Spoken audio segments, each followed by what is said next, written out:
Well, I guess we're feeling crazy here on the Ben Joravsky Show today. Because for the first time ever, we are going to do, before we start, an audio check with our 2 o'clock guest.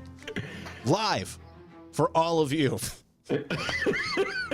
Living dangerously, ladies and gentlemen. No kidding. Whoa, my goodness. Rick, who's our guest that's going to be coming Rick up? Telander. Rick Telander from the Sun-Times, the Chicago Sun-Times. Legendary. Legendary, folks. I don't use that word. I don't throw it around. You got legendary Monroe Anderson, legendary Richard Steele. Rick Tellander's been writing columns and books. Wait, here he goes. He's texting me. Oh. But let me just say this. I love Rick Telander dearly, but he's of the baby boomer persuasion, and Okay. I'm going to just break that fourth wall. Nothing there yet, he said. I'm going to break the fourth wall. Whenever we deal with baby boomers and the computer... Yes. So it's a little nerve-wracking. Our 2 o'clock guest, Rick Telander, we want to make sure that we have a proper audio feed going here for him. So we figured we'd do a live audio check here on the program before we get started. This may be awful. This may be awesome. We don't know. Wait, he just texted me back. Did you send him a text? I'm texting him. Yes. I sent him an email. Oh, my God. This is like... the 4 o'clock eating hour at the Golden Goose. Hey, Sanjay! Where? He emailed you. Okay, he emailed me. All right, let me check my email. I have a feeling we're going to get the show going, and he's going to jump on right during the middle of the show. I just, This was Ben's idea. This was Ben's idea, by the way. Throwing you under the bus if this goes wrong. See, guys, it's like this. Live in fear and paranoia about that 2 o'clock hookup. So I said, let's do a test run. And about 1 minute before we came on the air, he goes, okay, let's do a test run. Good. I'm glad we're doing this test run, D, because, because it's not really working. I'm going to give you a little hint about podcasting, Dennis. If the test run doesn't work, there's a good chance the actual run. Yeah. Run. Nada, he says. He got nothing. Oh, boy. Okay. All right. And it's he's got an AOL account. Is that correct? Well, he's a boomer, yes. I got an AOL account, too. There's nothing wrong with AOL accounts. All right. I sent it one more time. We'll see how this goes. And you know what? If he doesn't respond, we just got to get the show going, pal. Yeah. Well, we'll just... How's it going, everybody? We are live. We have our 2 o'clock guest coming up. We want to do a quick audio check if you just tuned in. Yes, we have a lot of content for you. We're going to be talking the local news of the day. Cancel Cardi Friday, we're calling it. So that's going to be coming up. So much coming up. But right now, we are trying to get our guest, Rick Telander. Will he be on the line? Telander. I see. That's why I was pronouncing it wrong. Telander. Yeah. Don't tell him I said I couldn't pronounce it. And you sent it to AOL, right? Yep. This is fascinating. Ladies and gentlemen, this is the behind-the-scenes look of how an award-winning podcast is put together. Yeah. With hundreds and hundreds of technicians feverishly working their dials and controls. Michael Girardi on the live stream chat. This segment gives the program authenticity. Yeah, okay. You can call it that, I guess. All right, here we go. Rick's like, I don't know what's going on. All right, we're doing the show. We're just gonna get started. We're gonna get. By the way, Michael Girardi, we're gonna be playing more of your songs. We just kind of haven't been playing them a while. We're still gonna play them. Don't worry. All right, your Ben Joravsky Show for Friday, March 19th is just moments away. But before we do this, we need to thank our sponsors. Sponsors like SEIU Healthcare, Illinois, Indiana. The Chicago Federation of Labor are sponsors, as well as the Chicago Reader. Couldn't do it without you, Chicago Reader. ChicagoReader.com for all things there is to know about the city of Chicago. Where to go, what to do, what to eat, how to think politically, what to read. So many things in the city of Chicago. If you're a clueless Chicagoan, get a clue. ChicagoReader.com. Also, ChicagoReader.com/Joravsky, Jorav as in victory, SKY. There, you can check out our endless archive of Ben Joravsky shows, over 900 episodes, and you can become a Ben head. Little thing we got going on these days. An avid listener of the Ben Joravsky Show. If you like this program and you want to help out, well, you can. Go to ChicagoReader.com/Joravsky. Are you on the phone? Hello? Ben? Oh, he's on mute. He put me on mute. He's talking to Rick. Okay. So, yeah, become a bin head. You can get in the alley, the avenue, or the boulevard. So many ways to join us and help us out. Do that. ChicagoReader.com. Also, Ben's book. You can get a deal on Ben's brand new book, The Greatest Hits. So go check it out. ChicagoReader.com. All right. We are on mute here. Once again, this was Ben's idea, not mine. All right. He wanted to do a test. So he's talking with Rick right now. Live stream chat. What is happening? Oh, Frank got his first dose of the vaccine today. Congratulations, Frank. Yes, and Ben does have a song of the day. He's currently talking with Rick at the moment. Oh, boy, what to do, what to do. Hey, Ben, are you there? Yes, I'm here. I was just talking to Rick. That was so funny. He goes, I don't see anything. And I go, Rick, my Dennis is like stalling for time. By the way, great job, D. Oh, thanks. We're gonna see if it works at 2, ladies and gentlemen. Really? I'm telling you, We're gonna see if it works. You're gonna love Rick Telander. He's funny. He's smart. He's political. He's edgy, and he can riff. But he's also a baby boomer like me, and for some reason, your emails aren't coming in, D. So, oh. My emails aren't coming in. Okay. Yeah, he says they're not. When you send him those emails, they say they're not coming in. Dragon Slayer says, Dennis, where can I buy the book? Well, if you become a bin head, you'll get it. Oh, yes. How about that, huh? Either join the Avenue to get a deal on it, or the Boulevard, you can get the book. So that's how you can get the book. ChicagoReader.com/Jarofsky. All right, we may be doing a phoner with old Rick, buddy. We'll see. We'll find out at 2:00. You do have a song of the day. It's by Buddy Holly. By the way, that test segment, I don't know. We may have to have a post-show meeting about that, all right? Your song of the day, Every Day by Buddy Holly. Did Frank suggest this? Yes, he did.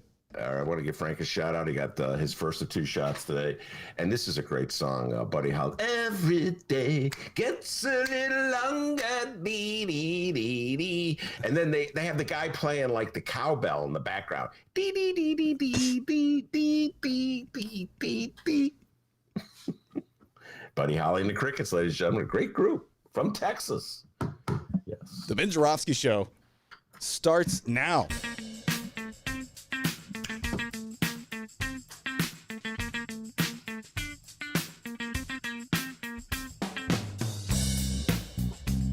It is Friday, March 19th, and live from my apartment in his attic, this is the Ben Jarofsky Show.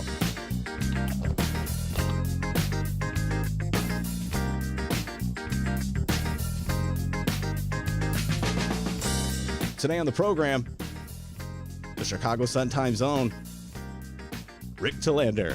I think I mispronounced it again.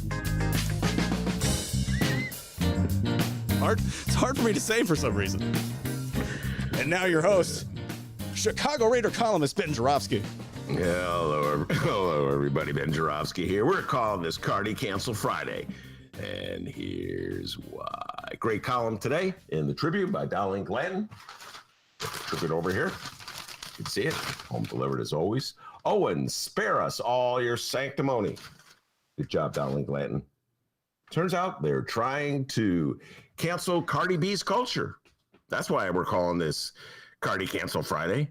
The they in that sentence are MAGA hatters, Candace Owen, and the Tuckster, Tucky Carlson. They love Trump, ladies and gentlemen, and they're canceling her culture because they're offended by the song she sang at the Grammys and the dance she performed at the Grammys with Megan Thee Stallion. The song is called WAP. Dennis and I talked about this song a couple days ago. Go check that out. The Tuesday show, ChicagoReader.com, or wherever else you download podcasts. Ben found out for the first time what WAP means. It was great. That's correct. It's an acronym that stands for, well, I don't want to say it because I don't want to offend any of our MAGA-hatted listeners. We got tons of them. So I'll just say it's 3 words. And I can say each and every word without offending a MAGA-hatter. I can say wet. That's 1 word, right? I can say ass. That's the 2nd word. And the 3rd word is pussy. That's the 3rd word. Well, we said it. Well, you can say that. I mean, you know.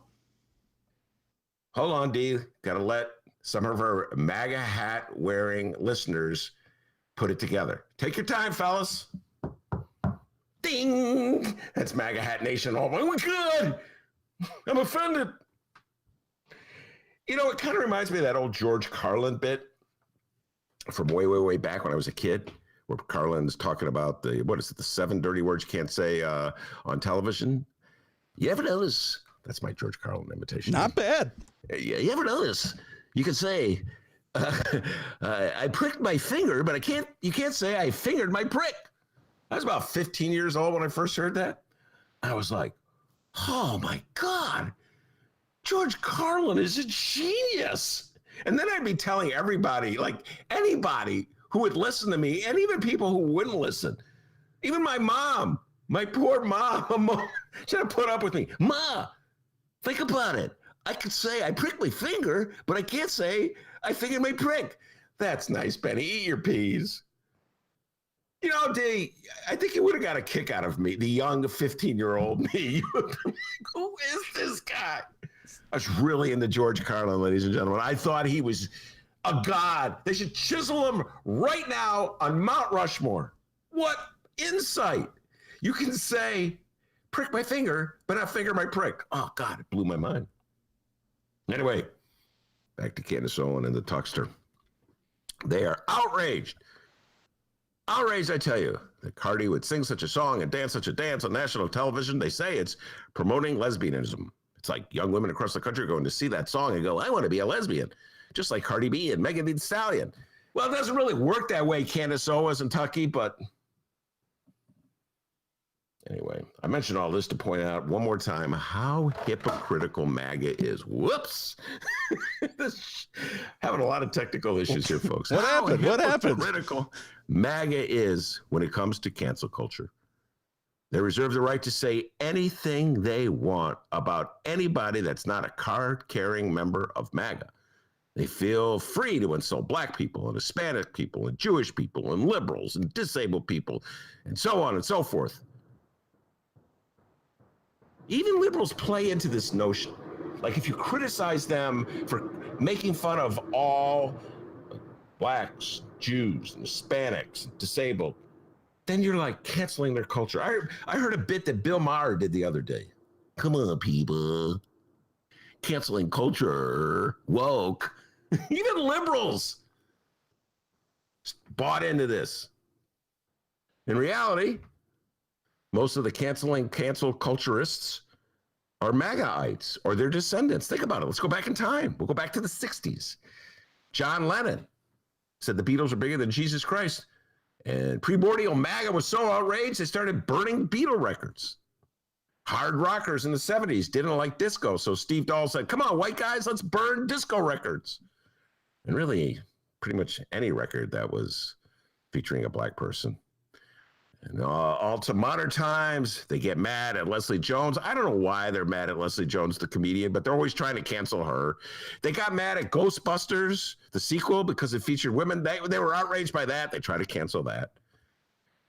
They canceled Colin Kaepernick because he took a knee, just like they canceled Muhammad Ali or tried to, and Craig Hodges, other sports activists. And now they're canceling Cardi. Darling Glanton theorizes that Candace Owens is just trashing Cardi to bring attention to her new talk show, which is airing soon. That suggests that she really isn't offended by the song WAP or the dance, and that she's just using the outrage of her fellow MAGAtites to get even more viewers.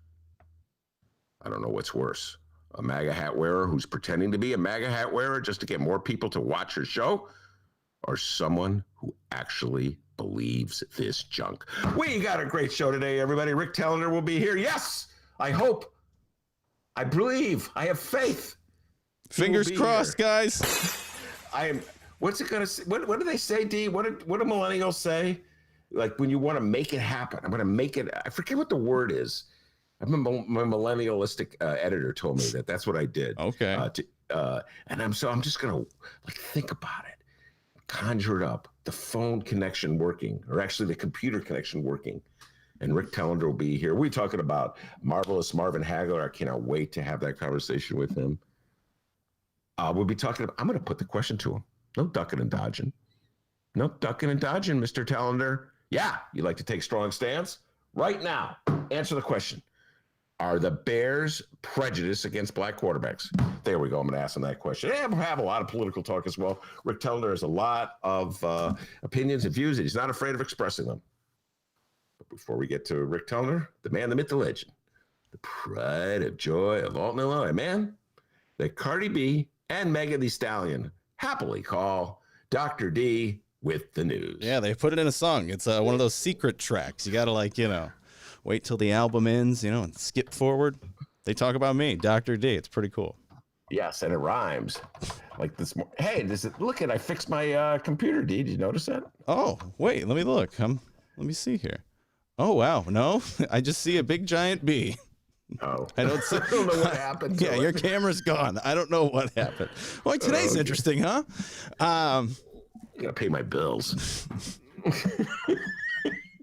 By the way, I can't remember how that rhyme went in that song where they mentioned me, Dr. D. How did it go, Ben? It goes, hi, Dr. D. It is me, Megan Thee, and Cardi B.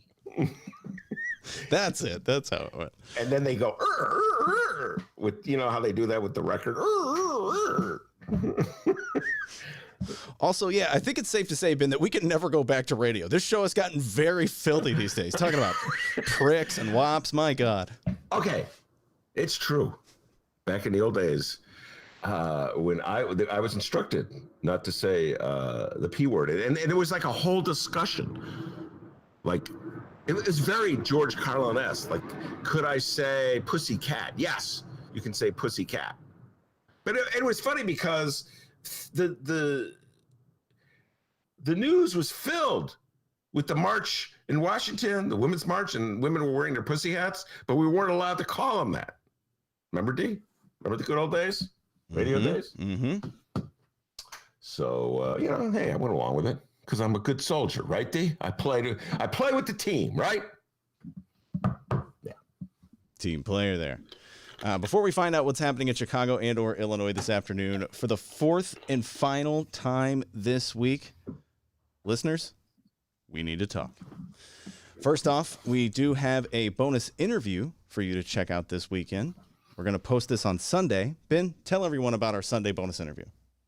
Well, we'll be discussing Mother Jones, and Rosemary Froyer and Elliot Gorn, two historians, are leading an effort to get a memorial for Mother Jones. Great labor leader, troublemaker, pain in the neck to the powers that be in the early part of the 20th century. And then we get into the whole issue of what kind of monuments the city is willing to tolerate in this day. And it actually gets into the whole issue of cancel culture.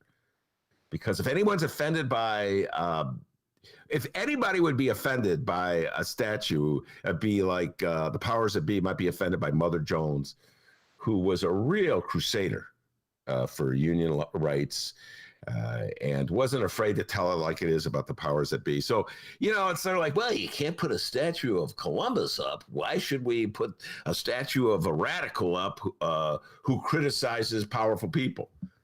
And so Rosemary and Elliot lay out the case for Mother Jones, get into the whole issue of, what kind of statues, what are appropriate memorials, what are inappropriate. They're actually there's building quite a movement.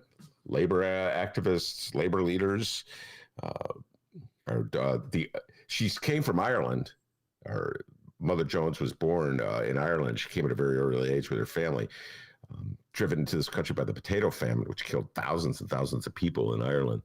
I think the Irish government has contributed some money for this memorial, and a lot of Irish American activists. So interesting conversation. Two very learned, smart people, Elliot Gorn and Rosemary Froyer, professors of history, talking about their efforts to put a memorial for the great Mother Jones up. It's somewhere in the city of Chicago.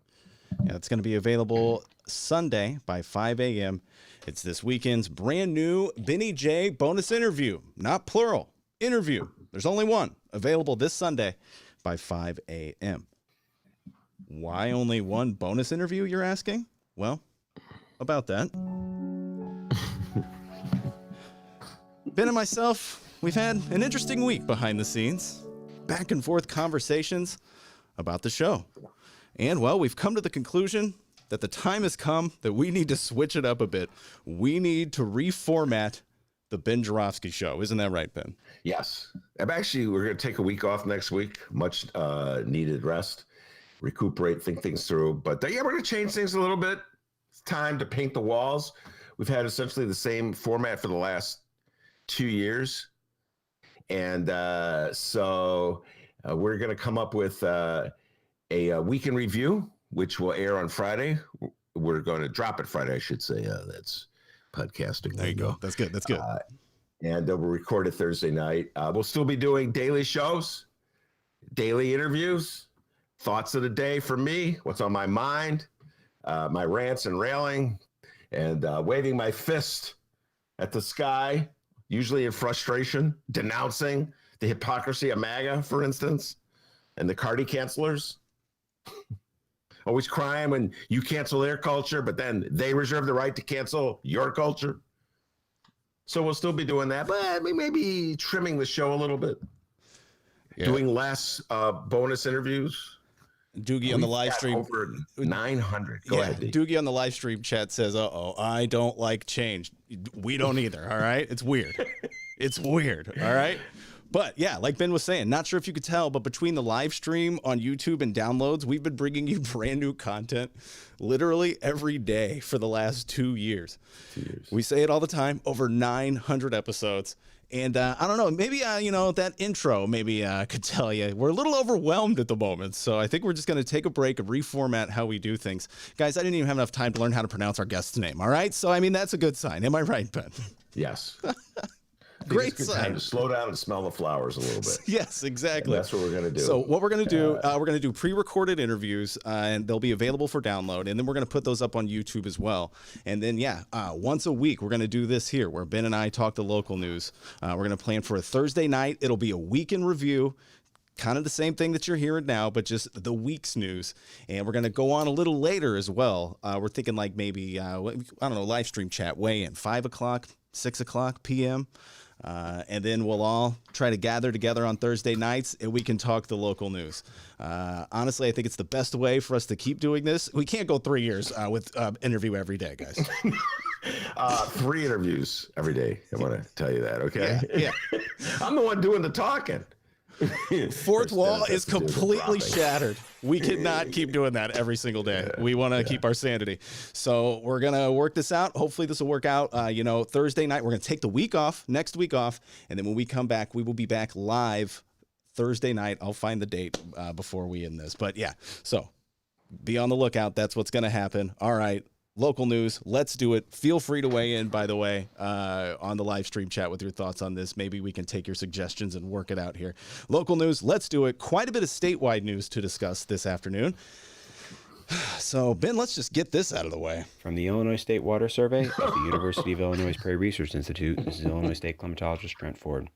Another mild March week, at least on the temperature side. Average temperatures range from the high 30s in northern Illinois to the low 50s in southern Illinois, between 1 and 7 degrees above normal for this time of the year. March to date temperatures remain between 3 and 8 degrees above normal, payment to all of us for dealing with February. The southern two-thirds of the state received quite a bit of precipitation this past week, ranging from just under an inch in the Chicagoland area. Hey, you love this segment. It's your idea, buddy. Heavy rainfall on already very wet soils in southern Illinois led to flash flooding, and 37 gauges along the Illinois, Mississippi, and Big Muddy rivers have reached mild to moderate flood stage. All right, actually, flooding's no joke. Wait, no, it is no joke. No. Wet soil, too, somewhere. The wet soil is very important. My shoes soggy. I love Trent Ford. Very enlightening. We're not going to, by the way, probably more Trent Ford under the new format, I think. Yeah, more Trent Ford. Okay. Of course you were going to say that. Live stream chat, let us know. Okay, it looks like the live stream chat kind of likes the time we're at now. So maybe we'll just keep it at 1 o'clock p.m. Guys, we're loose. We're very loose. I like the 1 o'clock time, too. By the way, I don't know, as long as we're exposing all the things that are going wrong technically with the show, I don't know why, I don't know why my camera's not working. What are they great? Me, and I get fixated on things. Oh my God! Now it's just gray. There was a giant bee. Now it's just gray. I really don't know. It's one of the most bizarre things. I have no clue why this is not working. It's just like things change with the internet. Like, what's going on? Help! All right, well, we'll figure that out as we go along, too. But no, yeah, flooding's no joke there. Thanks, Trent. All right, now actual news.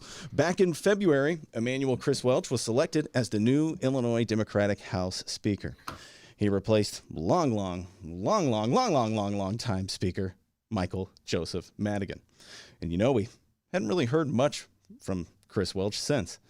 And I guess he was taking his time and working out a game plan because this week, Emmanuel Chris Welch has been a busy boy. And I know you've been used to how Madigan has handled this position, but everybody just try to wrap your heads around this wild concept. The new Illinois House Speaker is speaking. Whoa, crazy, right? Earlier in the week, Speaker Welch shared with us his top 4 priorities. Speaker Welch's top 4 priorities. Those 4 priorities: the pandemic, the budget, ethics reform, and map redistricting. Ben, your thoughts on those 4 priorities?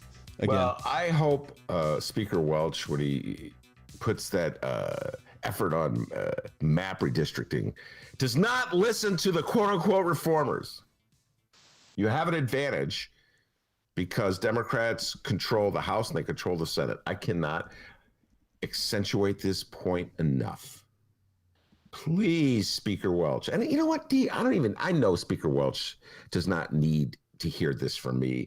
He's a very shrewd player of the political game. He understands how politics works. The way he handled, in my humble opinion, the whole maneuvering behind the scenes machinations to get to the point where he was speaker, I thought was brilliant. You notice he was not one of the wannabe speakers who came out early against Madigan. He held back. He supported Madigan. He said, let's have the vote on Speaker Madigan. And he knew that Madigan did not have the votes to be elected speaker. He knew Madigan didn't have the votes. But why antagonize Madigan? Why antagonize Madigan's most loyal supporters? Instead, he allowed other people to step forward. Those people who stepped forward, like Ann Williams, for one, my state rep from the north side of Chicago, they stepped forward. They didn't have enough votes to unseat Madigan. So that at some point, Michael Madigan just had to say, you know what? I'm making a concession. I cannot win. I don't have the votes, so I'm stepping down. At which point, Chris Welch was like, all right, if you insist, I'll take over for the good of the team. D, that was well played.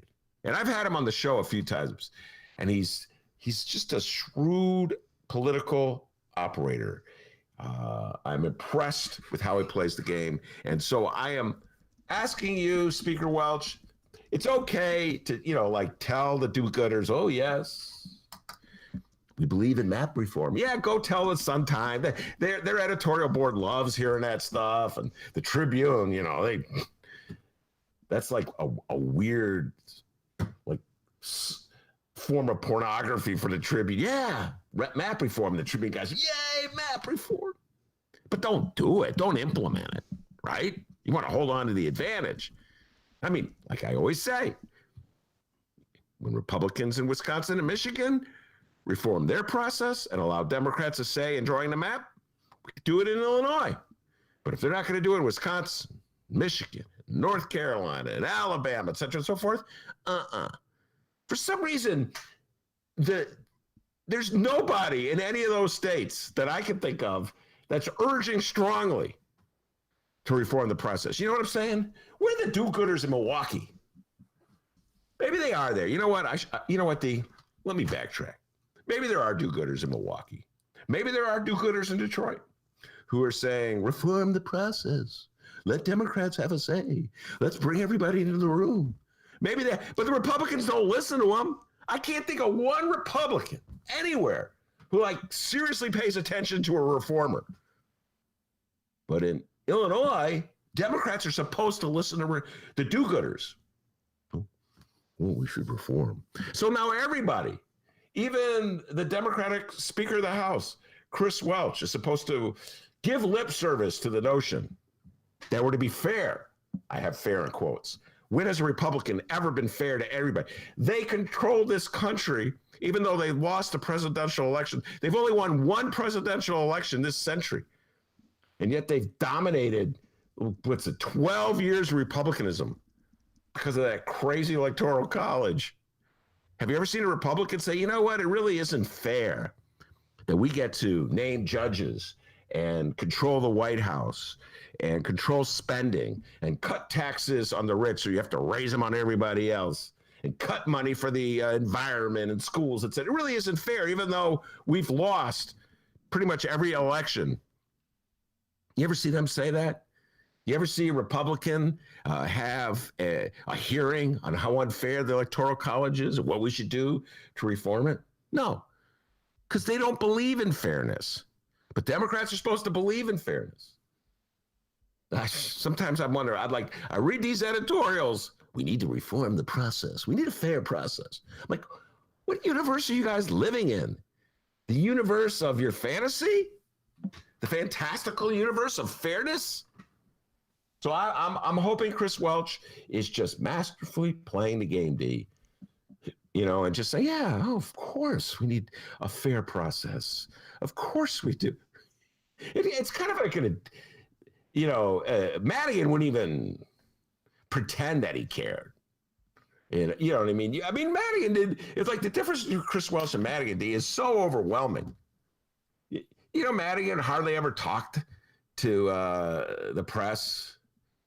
And then he would do like these terse little comments that nobody understood what he was talking about usually, except for when he got in trouble. Then he would release these like 3-page press statements, which I unfairly said I thought Steve Brown wrote, his former press aide, but Steve, I think Michael Madigan wrote them himself. Anyway, so Chris Welch just talks to reporters all the time. So I welcome Chris Welch as Speaker of the House. I was urging the Democrats to make him the speaker about a year ago, right, D? I remember my plan. Yeah, you called that one a long time ago. Every now and then I get it right. Every now and then. Yeah, for sure. Every now and then. You for sure called that like a year ago, maybe even more than a year ago. I said, but my thing was that Mike Madigan would be the Tex Winter, the old wise coach that sits on the bench and whispers into the younger coach's ear. Every basketball team has a Tex Winter. But apparently Mike Madigan goes, I'm not Tex Winter. I'm just going home. So he just got out of Springfield, got out of the State House. Anyway, I welcome Chris Welch. I think he's going to do a good job. So we talked about his top 4 priorities.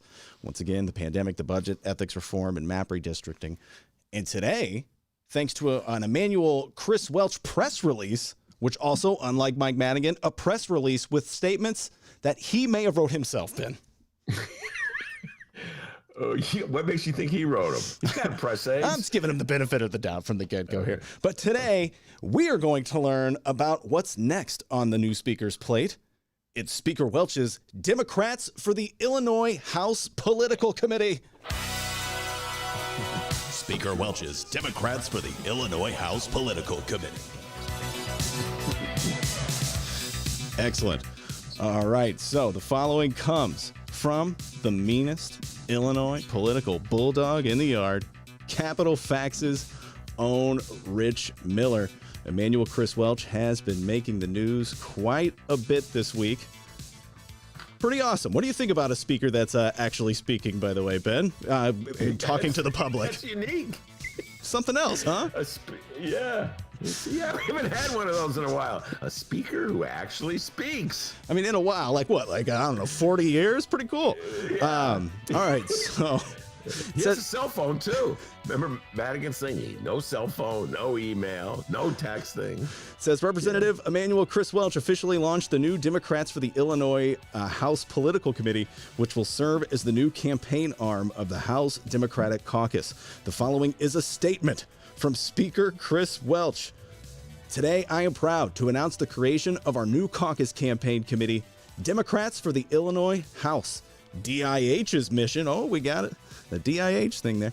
It will be based on our united effort to work across the state to elect a diverse coalition of Democrats to the Illinois House and continue our caucus's work on behalf of middle-class families and communities of color in every single corner of our state. The DIH will also include a fundraising committee to lead the caucus's fundraising efforts year-round. Here are the members.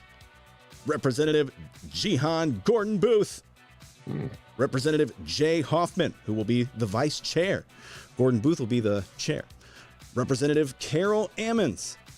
Representative Cam Buckner. I'm going to stop saying representative because they're all representatives. Deb Conroy. Teresa Ma. Bob Morgan. Hey, a guest on the Ben Joravsky Show, Delia Ramirez, and Mike Zalewski. Zalewski from the Southwest side. Yeah. Good job. Good job, Chris Welch.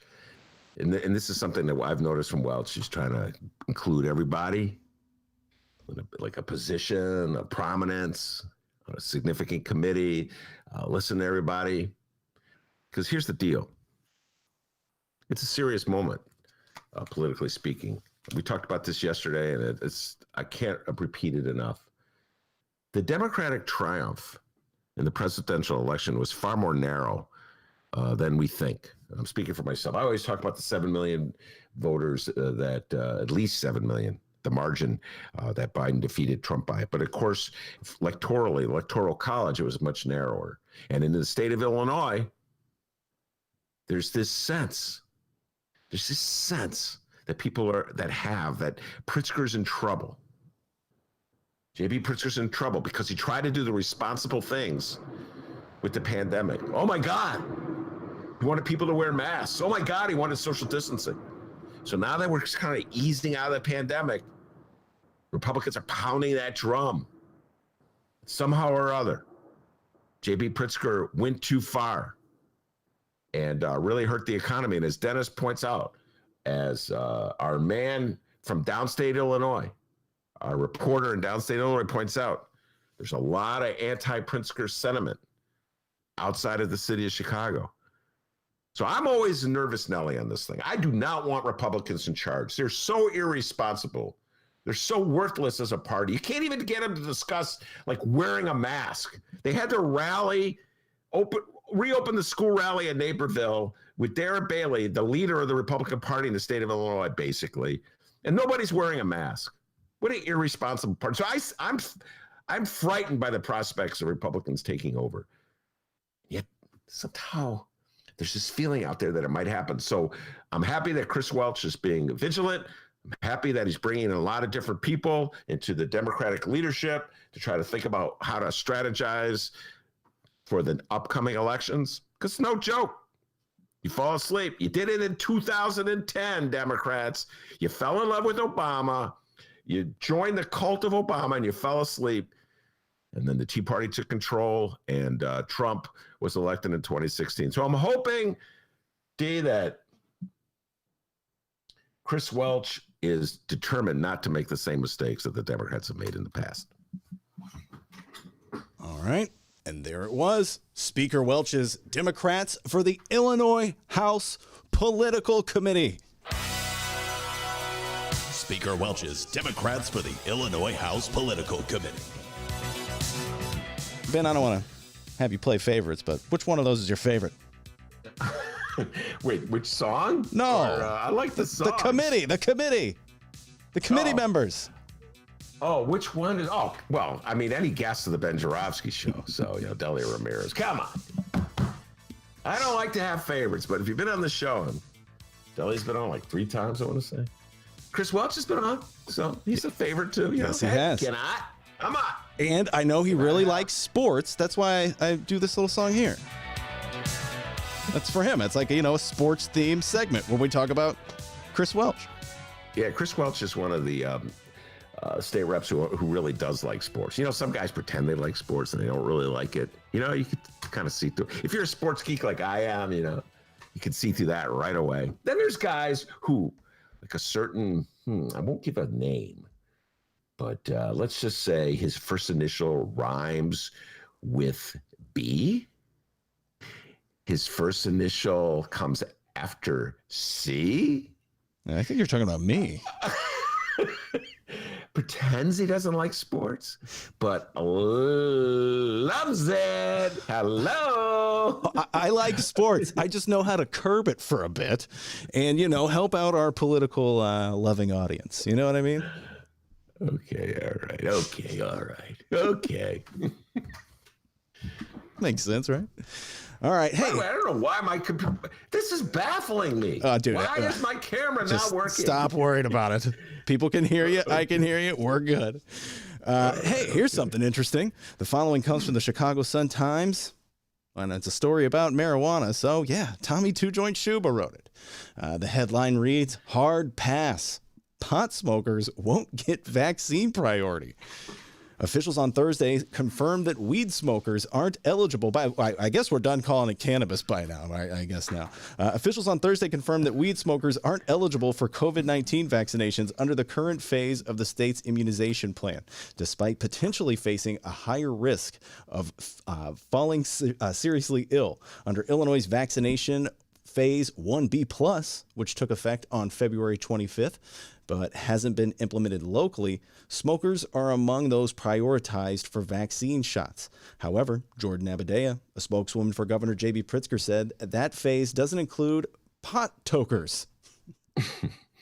You don't hear that one enough. Token. You don't hear that word enough. Because the state is following guidance put forth by the U.S. Centers for Disease Control. While J.B. Pritzker was instrumental in leading Illinois' push to fully legalize marijuana, cannabis is still prohibited on the federal level. The American Lung Association warns that cannabis use can lead to chronic bronchitis, a form of chronic obstructive pulmonary disease that the CDC says is known to increase your risk of severe illness from COVID-19. So, yeah, pot smokers won't get vaccine priority, Ben. Yeah. You know, there's so much wrong with the rollout of the vaccine. There's so much inequity. There's so much incompetence. It's baffling to me. I've said this many times. I think I'm the only person baffled by it. Why our country has just not made the vaccine available to absolutely everyone.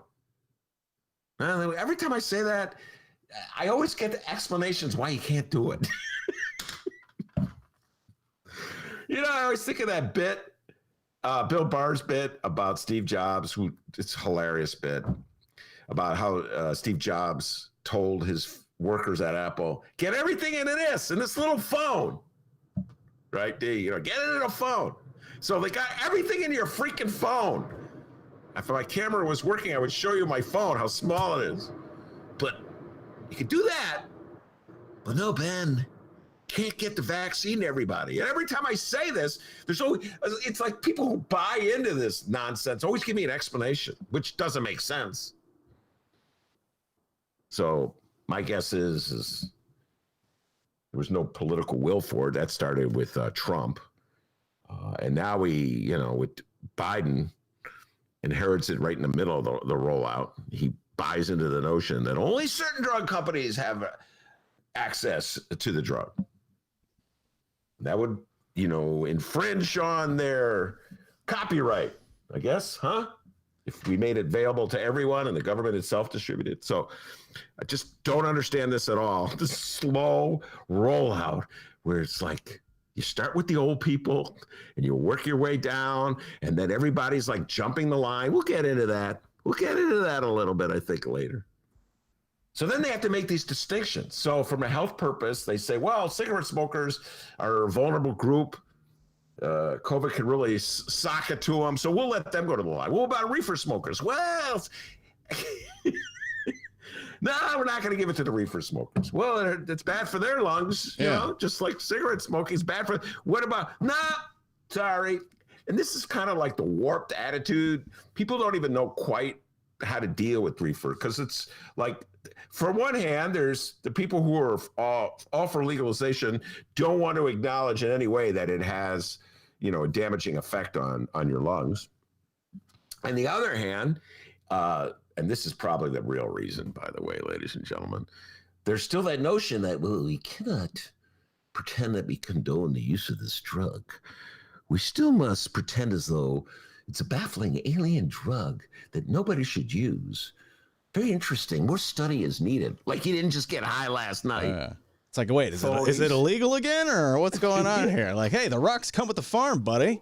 It's legal, and I'm getting that damn vaccine. It's legal, but we don't want to condone it, okay? We don't want. So they feel like if they put it on this list with the cigarette smokers, that somehow or other they're condoning it. Crazy. We are so weird when it comes to reefer. By the way, I don't know if you saw this, Dennis, in this article. Young Thomas Schuba, the hardest working reporter in the city of Chicago. He pretty much covers everything these days. Have you noticed that? He's like, Tommy Schuba is covering everything. Yeah. God damn. Tommy Two anyway, Joints, Tommy Two Beats. He's on multiple beats here. He's multiple beats. He's a rapper. Anyway, he quotes Dr. Howard Ehrman, who's been on the show. Dr. Howard Ehrman, the former assistant commissioner of the Chicago Department of Public Health, said he supports inoculating cannabis smokers under the current vaccination phase, noting that public health officials, quote, should be consistent. Quote, it doesn't have nicotine, it doesn't have a lot of the other chemicals, but pot smoke is not good for anything in your body, says Ehrman, who nevertheless said he supported the legalization push. I like that, Doc. Just to be clear, even though it's terrible for you, I'm for the legalization. Me too. I'm with you 100%. Let's legalize it. But by the way, D, so like, now we get into all these other issues. What if you don't inhale it, but you take the edibles? Should you be put to the head of the list there? Oh, wow. That's blew my mind there. That's a very good point. My mind just went boom. And you know why we're having these conversations, folks? Because we bought in to this insane distribution system. We don't have enough vaccines for everyone, even though we're in the most dangerous pandemic we've ever experienced, and it would help everybody if we vaccinated you. So what we're going to do is we're going to release it in dribs and drabs. We'll start with the geezers and the people with asthma, and we'll work our way down to the 16-year-olds. Be patient. Wear your masks. Maybe by the 4th of July, we will have immunized you. And Americans everywhere go, well, yeah, Ben, come on. What are you, a hippie? Well, yes. It's not the same thing. It's not the same thing putting everything in the phone as to protecting people from a pandemic with a vaccine that pretty much anyone can make. Not the same thing, Ben. Okay? Oh, my God. Stephen on the... I always used to... Well, no. I'm sorry, I cut you off. No, I was going to say, Stephen on the live stream chat says, stop discriminating against midnight tokers, JB Pritzker. Where's the love from a Steve Miller Band fan? Best concert? Yeah, it's Steve Miller Band and the Eagles. Great point. I got to give you credit, Stephen. That is excellent point. Midnight Toker's favorite song. I don't actually. Can we do a correction, D? I would like to make a correction on that last point I made. This is an instant correction. Okay, this is like even more instant than when the Sun Times makes a mistake and they put a correction in the first story. We made a mistake. I like to make a correction. I do not know that JB Pritzker's favorite Steve Miller song is "I'm a Joker, I'm a Smoker, I'm a Midnight Toker."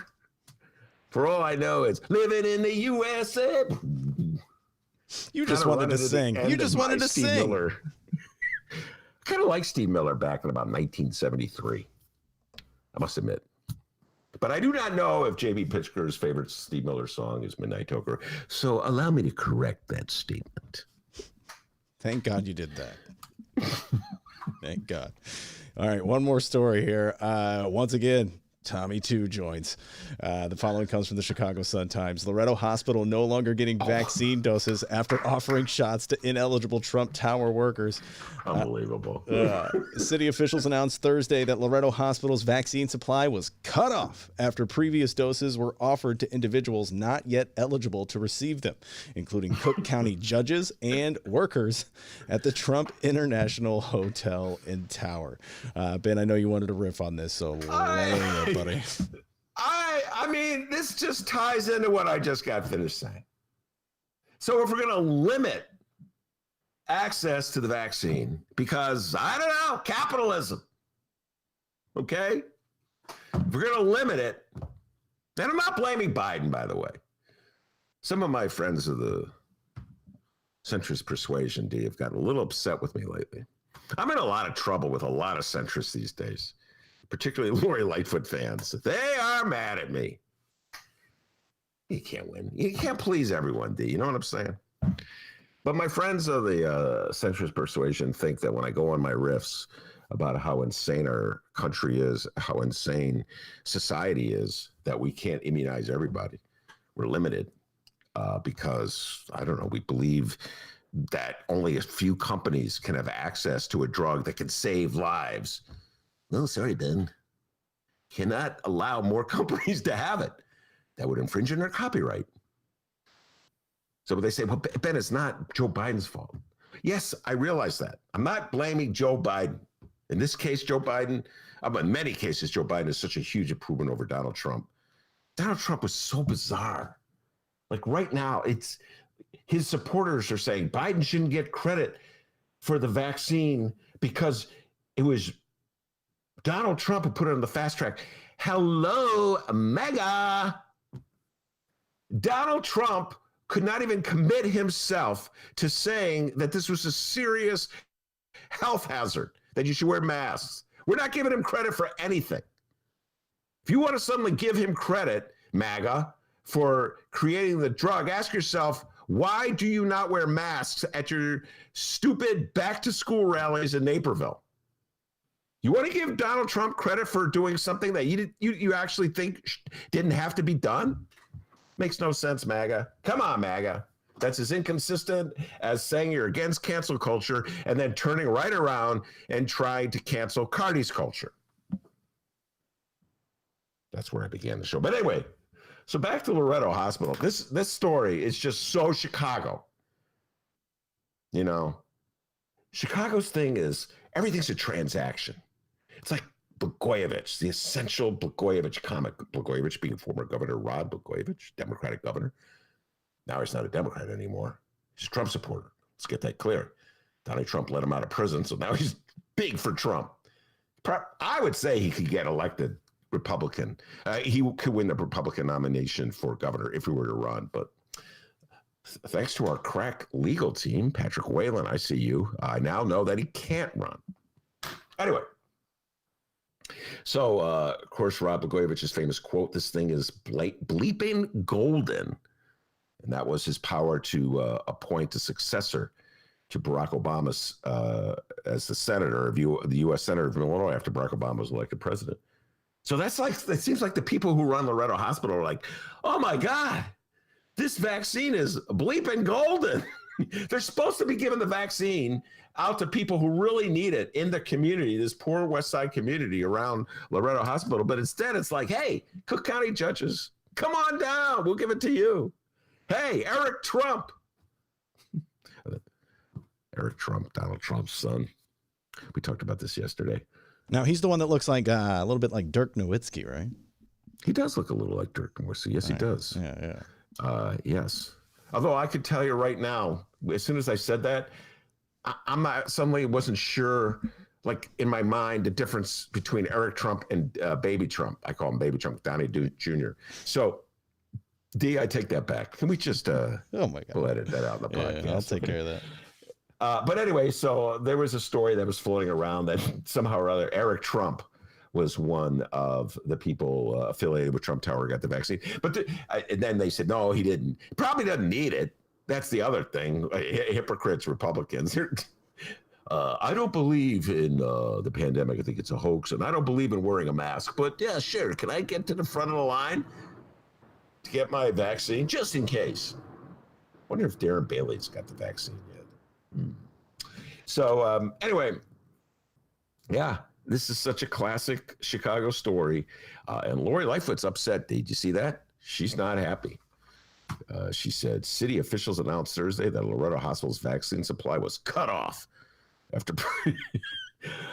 What's that bit, D? He goes, I will take your car. She's in a car. She's not going to take anyone's car. She'll kick you out of the car she's driving. Oh, my bad. I don't know. Maybe when you hear it the 60th time, maybe you'll remember it. I will kick you out. I won't just turn the car around. I'm going to shut it off. I'm going to kick you out, and I'm going to make you walk home. I can't remember what she was so mad, who she was mad at, and why. But that's what she's doing to Loretto Hospital now. That's it. No more vaccine for you. You abuse the vaccine privilege. So instead, this wasn't in the story, D. All the vaccines that were going to go to Loretto Hospital are going to go to the Ben Joravsky Show. Yes, that's what we're going to be doing next week when we're off. We're going to be giving vaccines. Dennis will be giving them in his apartment. I'll be giving them in my attic. Every now and then I'll go out to the porta potty. Come on, let's go. Hurry up. All fake news, guys. That's not happening. Please don't show up. Oh, my God. Can you believe someone actually believed that? But you said it. It must be true. That's about as absurd as the way we're doing the vaccine rollout. I'm just saying, if you start giving it to random podcast hosts. I will edit that out. No. Yeah, man. So I'm just like, what a Chicago story. And then, everybody's outraged over it. I'm outraged. I was having a lot of conversation about this subject with various journalists. I think I told you this already. They're out, God, I love my fellow Chicago journalists. I really do. I've been, I know what it's like to be a working journalist in this town. You barely get any money. Everybody's always mad at you, et cetera, and so forth. But they feel compelled to play the game by the rules. So I've had several of them tell me, I am not jumping to the front of the line. Dan Mialopoulos, Mick Dumpke, Ramana Hussein, none of them are jumping to the front of the line. I don't have to worry about it, D, because unlike them, I'm old. So for the first time in my life, I'm at the front of the line. Anyway, what a city we have. City of Chicago. Man, Loretto Hospital guys figured, this thing is worth something. So if we dole it out, we'll be really popular. And the Cook County judges are hopping in their cars, racing over to the west line. Let me get in line. I'll hop to the front of the line. It's our city, ladies and gentlemen. Well, Sergio Mims is on the live stream chat. He says, hey, can I get in on the bin list for shots? That's not a real thing, Sergio. Please don't do that. Sergio, I'm putting you at the front of the line. I got to have Sergio Mims on the show. Sergio, I'm putting this out there to you right now. We have to do a whole show on Eddie Murphy. I'm really feeling Eddie Murphy these days. I don't believe Eddie Murphy has ever gotten the credit he deserves. And having watched Coming to America, the original, and the second one, I watched it last night, the sequel, I've really come like, Eddie Murphy is a genius.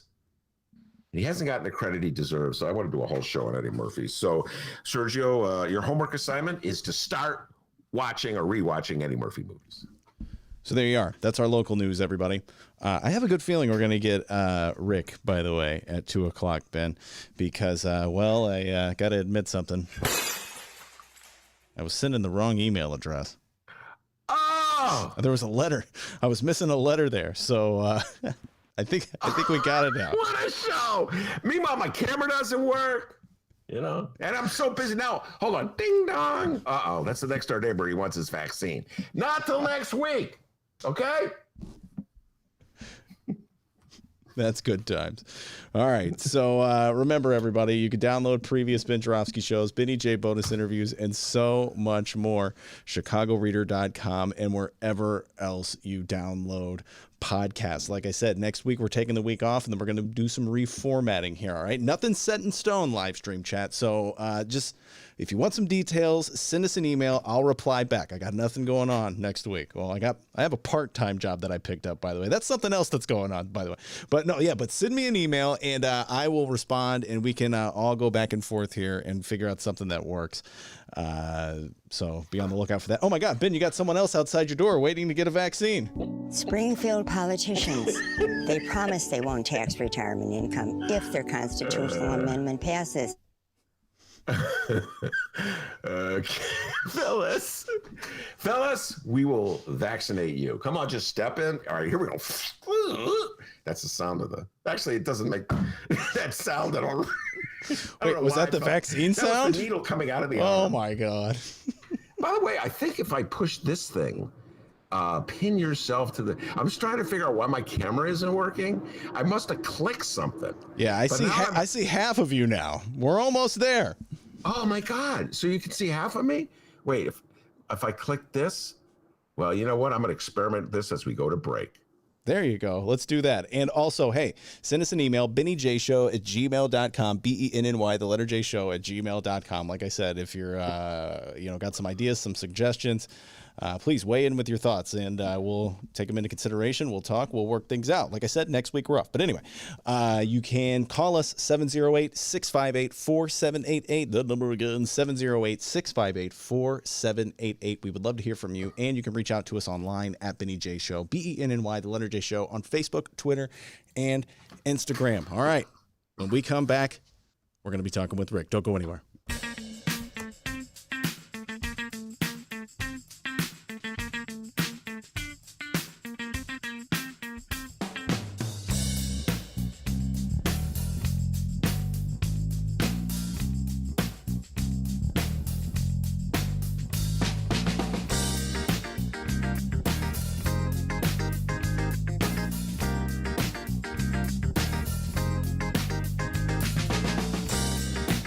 Best concert?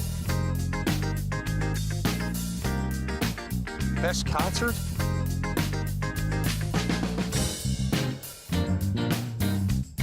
I won't just turn the car around. Best concert?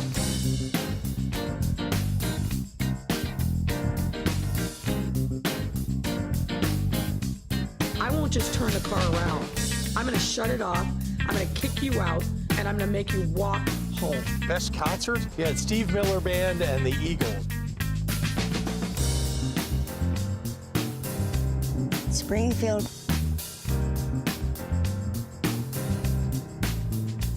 Springfield. Springfield.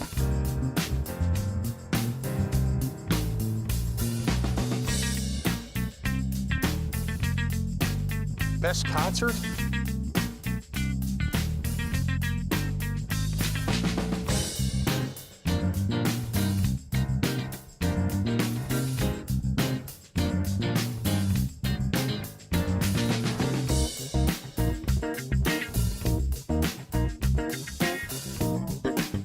Best concert?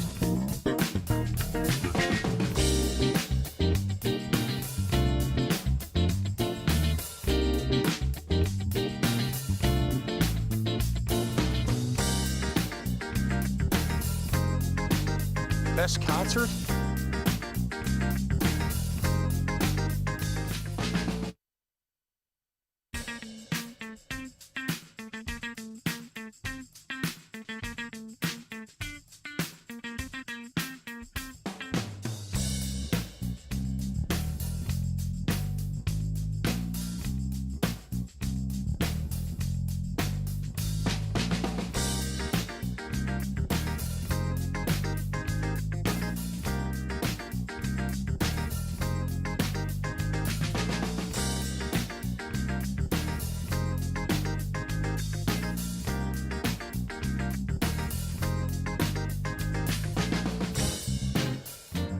All right, everybody. Hour number 2 of your Ben Jaromsky Show for Friday, March 19th is brought to you in part by SEIU Healthcare, Illinois, Indiana, the Chicago Federation of Labor, and the Chicago Reader. Benny J, take it away. All right, we're still waiting for Rick Telander from the Chicago Sun-Times. Dennis is reaching out to him to speak. I don't know why I had a feeling. Wait, hold on. I don't know why I had the feeling that we're going to have troubles. Looks like we got him. Let's see. Let's see. Yes, I see the click, but the little, there he is. All right. You can hear me.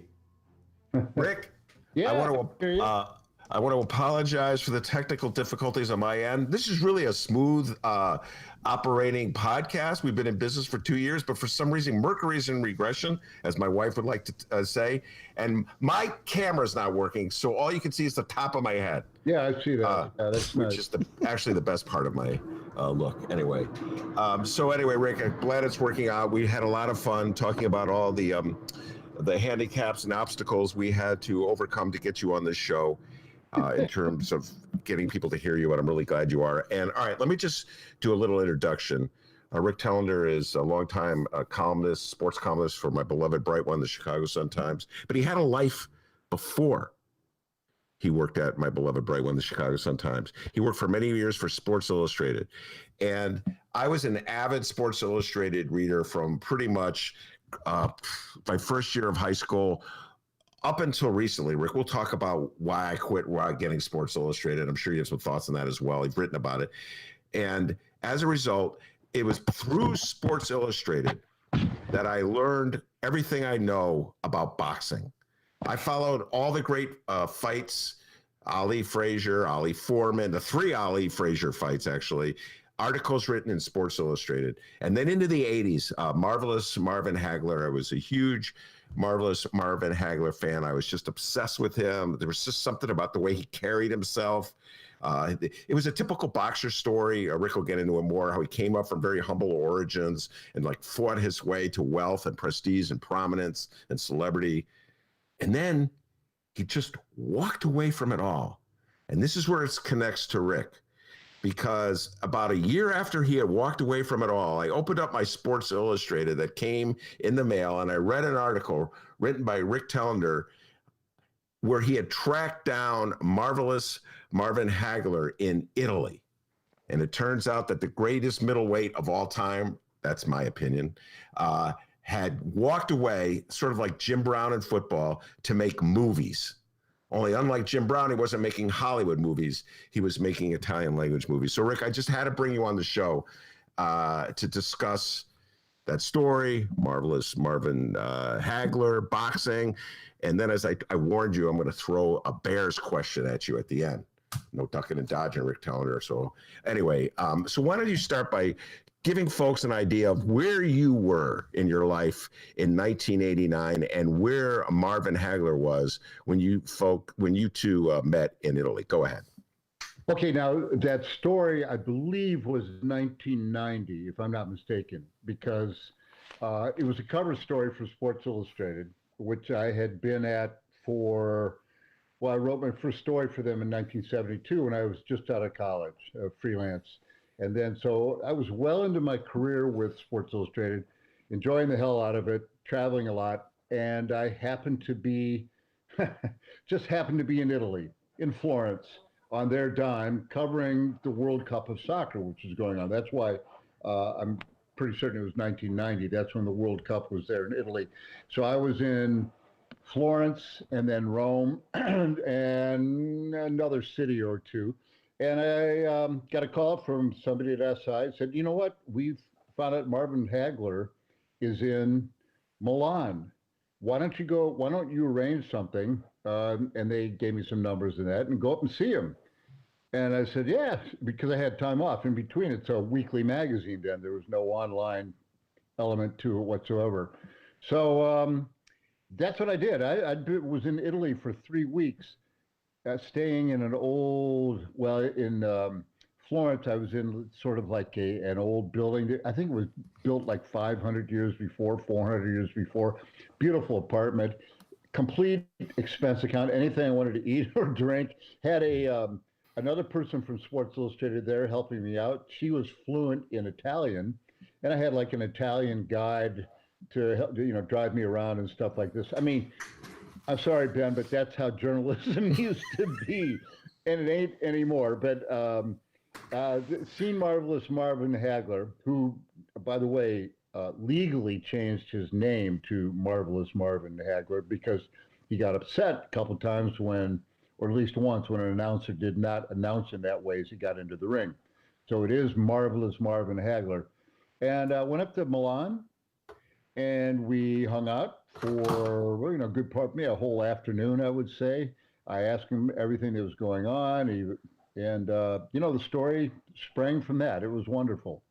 Now, Rick, until that moment, had you ever written about boxing, or you were like me and just following it through the prose of other Sports Illustrated writers?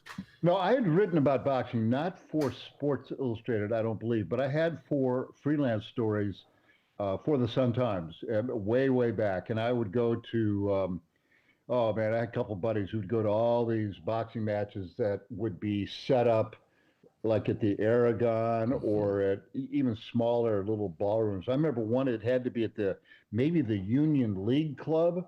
guys are eating lunch and they put a ring up in the middle and there were fights. I had written a big story for SI about some Mexican boxers in Chicago. And I think that was before, I don't know the exact date. I think it was before the Hagler piece. But, you know, I had followed boxing.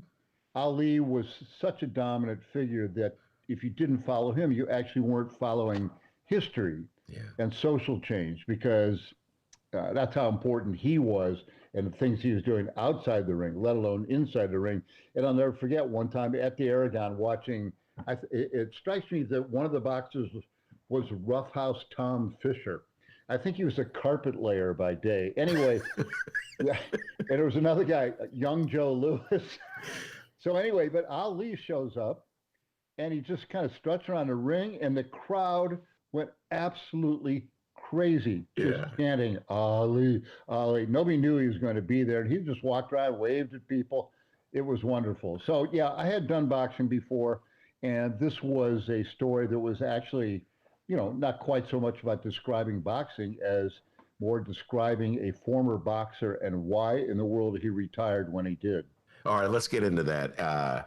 You talked about where you were in life in 1990 when you met Marvelous Marvin Hagler. Where was Marvelous Marvin Hagler in his life in 1990? He would have been approximately 34 years old. No, maybe like 35 years old at this time. So where was Marvelous Marvin Hagler in his life in 1990? Well, it was a little bit of, you know, a dilemma. He had left everything in the United States and moved without any prompting to Italy. And he was starting to act in, I don't know how low budget, but action movies that were set up. And he would be one of the heroes, you know, bare-chested, going through the jungle with a bandolera, you know, and a machine gun, that kind of thing. Was in several movies, and he had basically tried to flee, if he could do that geographically, the heartbreak, the shame, and the anger over having lost to Sugar Ray Leonard in a fight that was his last fight. It was a 15-round decision, or maybe 12-round, I believe, 12-round decision. Yeah. I think they stopped going 15 rounds, that he lost, and he was stunned because, as he would say over and over, he never hurt me. And that was a match that I'm sure you know, Ben, that Marvelous Marvin Hagler came at you just like a machine. Head down, bald head, neck bald, 159 and a half pounds is usually what he would weigh in, somewhere around there. And he just was a seek and destroy machine. Sugar Ray Leonard, on the other hand, was a dancing butterfly, a pretty boy who had a nice sting to his jab. He could knock you out, but if you were like Hagler, he would just keep backing away. He would, almost like a toreador with a bull.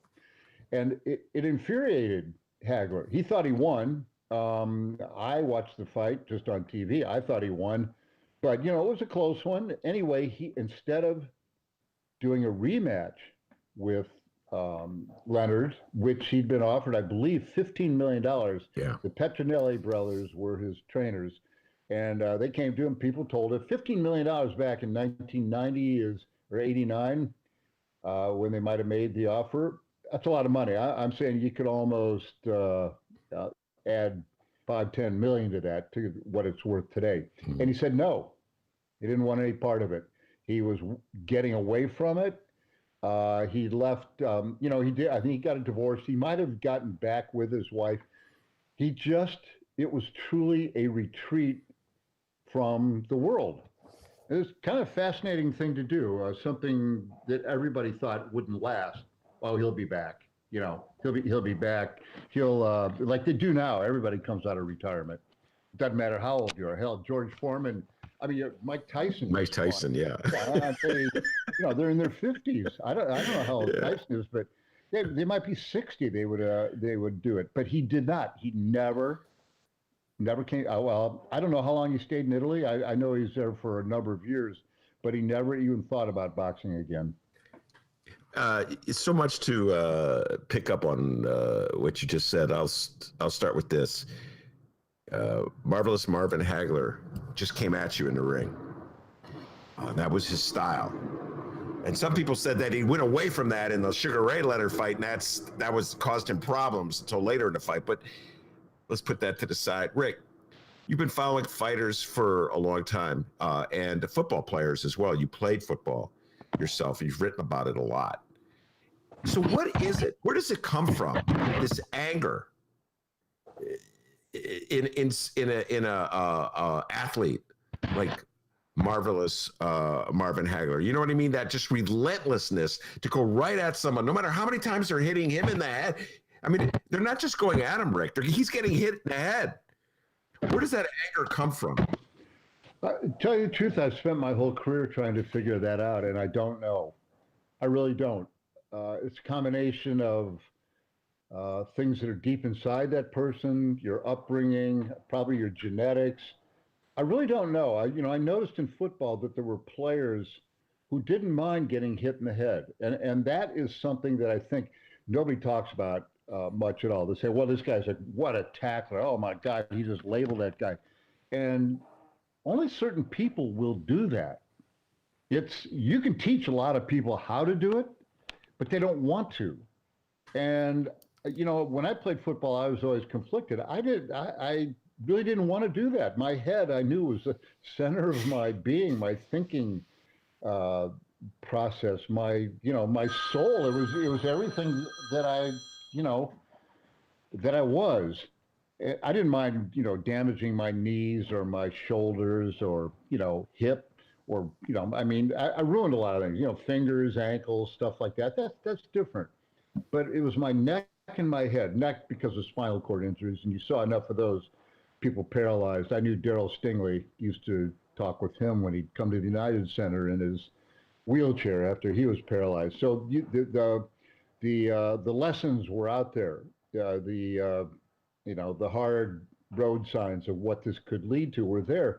But I always noticed in football there are, and you see it from the get-go, you see it when kids just start playing, like 8th grade, 7th, 8th grade. I saw it, I was helping out with a little football team, suburban team, some kids, and I think it was 7th and 8th graders. And some kids would just flat out run headlong into something. What it is, I don't know. And with boxers, every punch you take to a normal person, every punch you receive in the head, or God knows in the liver or the kidney, even the solar plexus, it hurts. Okay. It's pain. It's physical pain. Why doesn't that bother some people? And why does the desire to win transcend all that? I just rewatched the Thomas Hearns Marvelous Marvin Hagler fight. Lasted 3 rounds and Hagler won. And the first round might be the greatest round ever in boxing. That I've never seen anything like it. It just is stunning to this moment. They come out, looks like two machines trying to kill each other.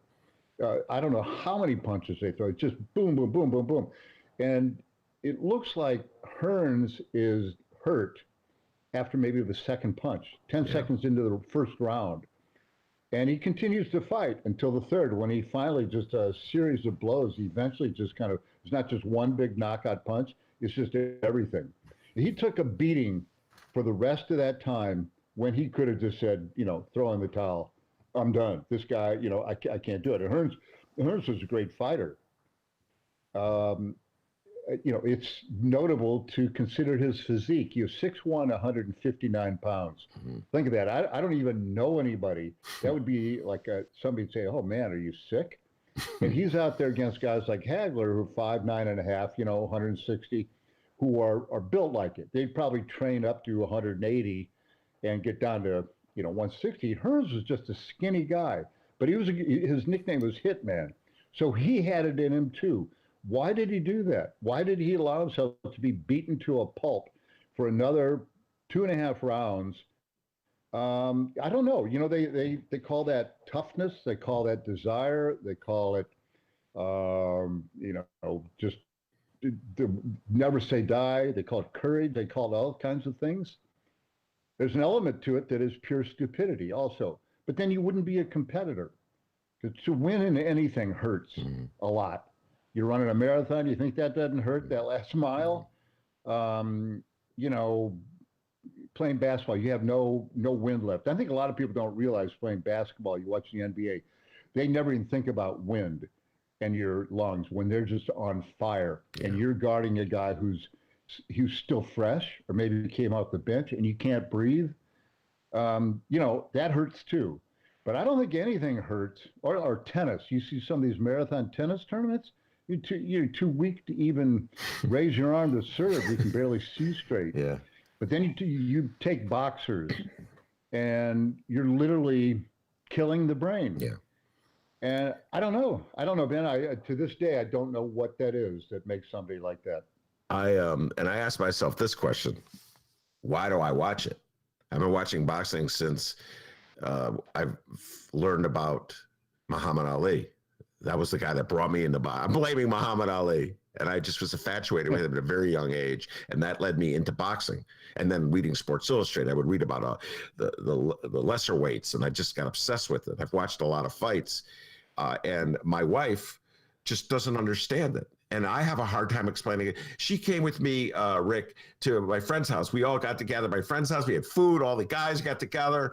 When Pacquiao was fighting Mayweather a couple of years ago, I forget when it was, we all pitched in to get to pay for it. And she sat through the whole thing. Jamie Foxx is wretched. I love you, Jamie Foxx, but that Star Spangled, that national anthem was not your finest moments. Anyway, she sat through the whole thing, the interviews with Charles Barkley and all the celebrities.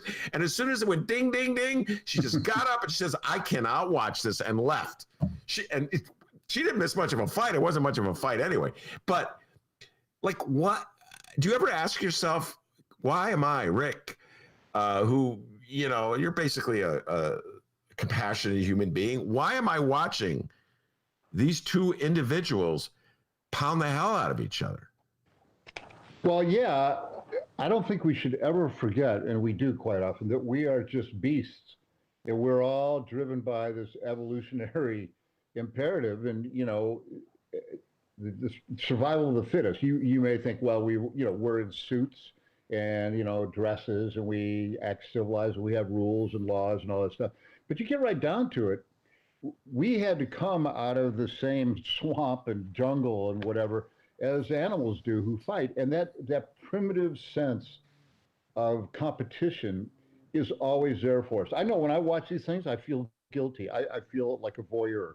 And sometimes it's just too much for me. MMA, I really have a hard time watching because it's just too overt. Boxing, you know, don't forget, there are all kinds of rules, really all kinds of rules. You know, a great boxer might not be any good in a street fight. There's no kicking, you get nothing below the belt, you know, you can't hit from behind, no rabbit punches, no grabbing, you know, all that kind of stuff.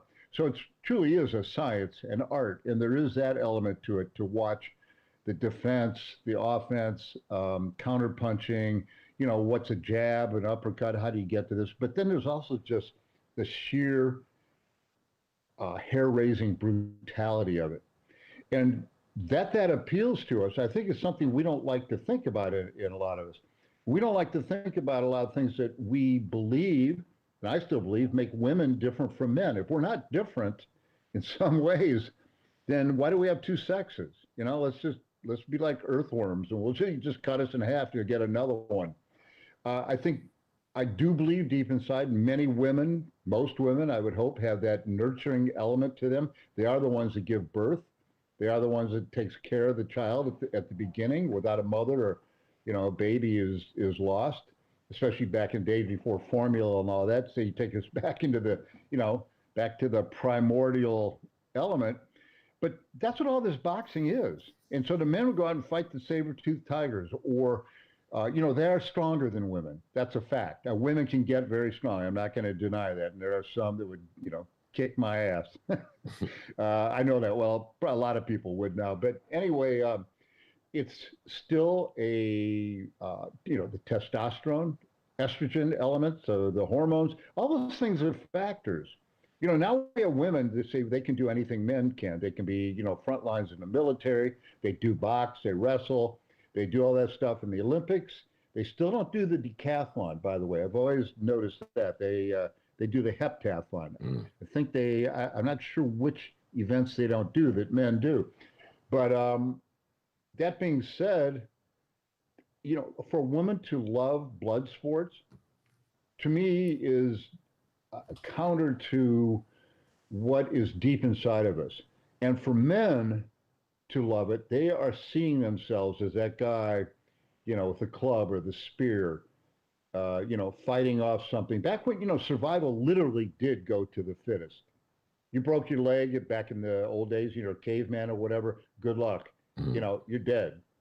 And when you see boxers going at it, the whole point, no matter what they say, is to attempt to sort of quietly kill the other person. You say, well, I didn't mean to kill. There have been a number of deaths in the ring, by the way, as we know.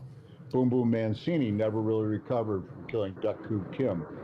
And you say, well, I didn't mean to do it. I mean, I didn't want that to happen. But if you think logically, what about the cause and effect? Well, this is what will happen. I compare it to, I fired a gun at somebody. I didn't mean to kill them. I just wanted to wound them or scare them or whatever. Well, when you fire a gun at somebody, you have to assume it's going to kill them. I mean, that should be the logical outcome. When you punch somebody in the brain long enough, we've seen it way too many times. They'll get a hematoma, swelling on the brain, all kinds of horrible things that really, if it doesn't lead to death, it leads to dementia. And that's just about a guaranteed thing. I hate seeing old boxers. I mean, old ones, because they're all, I don't know how George Foreman's doing now, but I wouldn't give 10 cents for any of these guys' brains. I did a little research looking up some of these boxers, and there was a guy who fought Hagler early on, Kid Coco, back when they had great names like that. Yeah. So I looked him up, but apparently there were two Kid Cocos. But the one Kid Coco I looked up had 200 and, what do you have? I wrote it down here somewhere. 244 fights, professional fights, and he ended up wandering the streets, Times Square, demented, didn't know his birth date or anything, ended up dying at age 51 in Veterans Hospital in North Chicago. And that's, he was diagnosed with pugilistic dementia, which is CTE now, chronic traumatic encephalopathy, long, 3 words.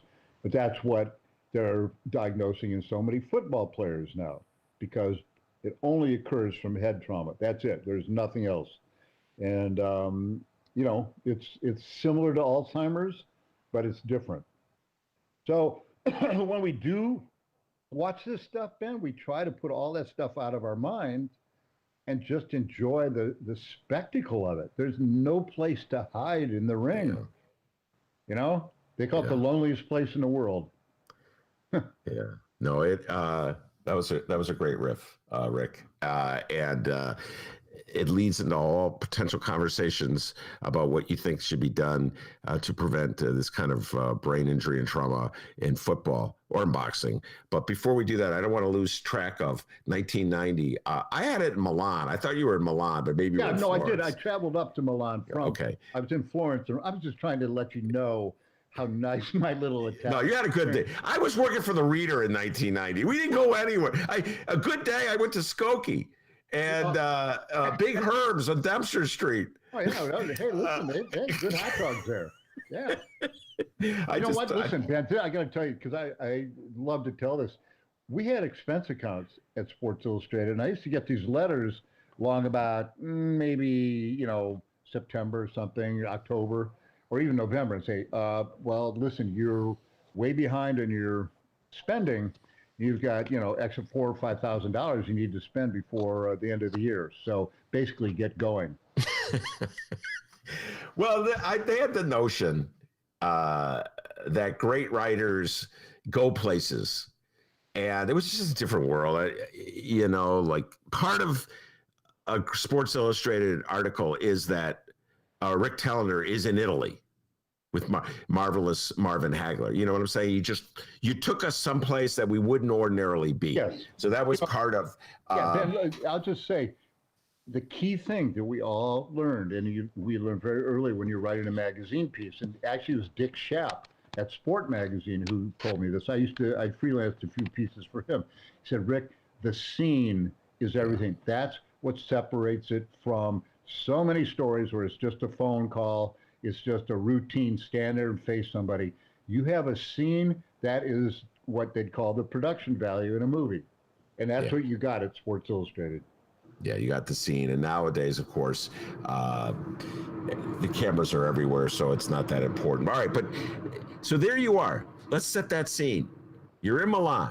You're with Marvelous Marvin Hagler. His life has totally changed. He's making movies in Italy. And in my tribute I wrote to Hagler last week, where I quoted your story, I mentioned that I went back and watched some of these movies or as much as I could watch, because they're in Italian, they're dubbed in. Brian Dennehy, a great actor, a great theater, stage actor, somehow or other got dragged into this Italian combat jungle flick, which it's so bizarre on so many levels that it's in Italian. It's got to do with the Vietnam War, I think. It's Marvin Hagler, Brian Dennehy running around with a Yankees hat on. It just is so bizarre.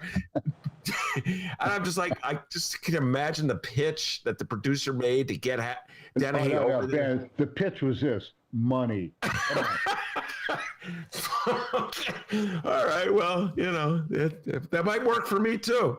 I'd give it all up to go to Italy and make a movie with Marvelous Marvin Hagler in a heartbeat. So anyway, you're sitting. What was the scene like? I mean, was he a total gentleman with you? Was he? He seemed like like he was quick-witted, funny. At least that's how he came across in your article. What was the scene like hanging out with Marvelous Marvin Hagler back in Italy in 1990? Well, he was absolutely a gentleman. He was impeccably dressed. I can't remember exactly what it was, but it was just a nice outfit. He was learning Italian. I think he ordered from the waitress. We were in a really nice restaurant, I think, at some fancy hotel. And, he just was relaxed. He was expansive. If I asked him a question, and of course they had to come around to the Sugar Ray Leonard fight. Had to come around to that, and he was very open about it all. It was so interesting. He seemed like a burden had been lifted from his shoulders. Mm. And yet, as I said, you never know with boxers. They'll come back. They'll always come back. And he had been offered massive amounts of money for a rematch with Leonard, whom I'm sure he felt he could have beaten. But by the same token, he might also have known deep inside, hey, I know I lost something. People could tell who really analyze this. I just don't have what I had 10 years ago. And I don't have his record right in front of me. He had something like 60 fights, right? And he lost one and had two draws. 55, 1-2, or something like that. But he might have also felt, if I stay in the United States, I will follow the crowd. The Petronelli brothers will convince me to go back for that one final fight. I remember talking to Freddie Roach a while ago, the trainer for so many boxers, so many, including Pacquiao. And he said, and he'd been a boxer himself, and he's brain damaged because of it. He knows it. He talks about it very openly. He said, I've never had a fighter who left as champion. And that was very interesting, and maybe that got through, maybe that idea for Hagler is like, okay, you're going to leave on a stretcher, or you're going to leave in bad shape, and maybe this is it. But we talked about just about everything. He didn't seem to have any, bad habits. He didn't seem to be crazy or suppressing any kind of, overt rage over this. I knew he'd been quoted many times as saying how mad he was about the decision with Leonard, that he just felt, he just kept saying, he didn't hurt me. He had that head it was like a steel gong, or, like an iron bell. That just, everything seemed to glance off it. Nothing seemed to hurt him. And he just couldn't understand that. And maybe his perception of what pain is to the head is not the same as anyone. I'm sure it isn't the same as anybody else's. But if I had been talking to a businessman, a mid-level manager, or, a guy on his way up to CEO. And he said, yeah, that's who this guy is. I was said, man, okay, I believe it, except for the fact his nose was kind of boxer's flat, and you get that scar tissue on your brow, so it stands out a little. But he was in great shape. It was very enjoyable. Well, I stumbled upon that article. I remember when it came out. I didn't associate it with you, as I said at the outset. I just forgot who wrote the article.